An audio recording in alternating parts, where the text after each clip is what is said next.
ಸಂತಪ್ತಾಯಸಿ ಸಂಸ್ಥಿ ತಸ್ಯ ಪಯಸೋ ನಾಮಾಪಿ ನ ಜ್ಞಾಯತೆ ಮುಕ್ತಾಕಾರತಯಾ ತದೇವ ನಳಿನೀ ಪತ್ರಸ್ಥಿತಂ ರಾಜತೆ ಸ್ವಾತ್ಯಾಂ ಸಾಗರಶುಕ್ತಿ ಸಂಪುಟಗತಂ ತನ್ಮೌಕ್ತಿಕಂ ಜಾಯತೆ ಪ್ರಾಯೇಣಾಧಮ ಮಧ್ಯಮೋತ್ತಮ ಗುಣಃ ಸಂಸರ್ಗತೋ ಜಾಯತೆ.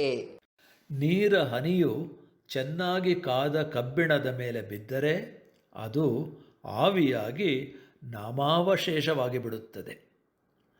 ಅದೇ ನೀರ ಹನಿಯು ತಾವರೆ ಎಲೆಯ ಮೇಲೆ ಬಿದ್ದಾಗ ಮುತ್ತಿನಂತೆ ಹೊಳೆಯುತ್ತದೆ.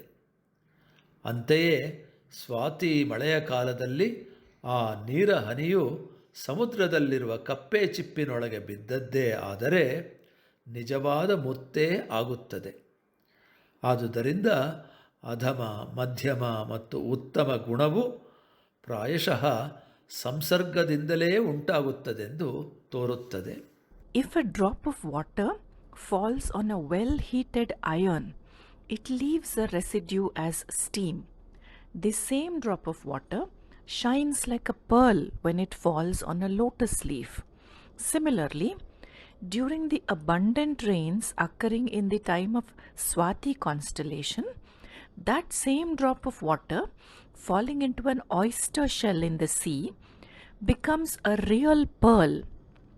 So it seems that states of inferiority, mediocrity, and excellence are probably a result of association.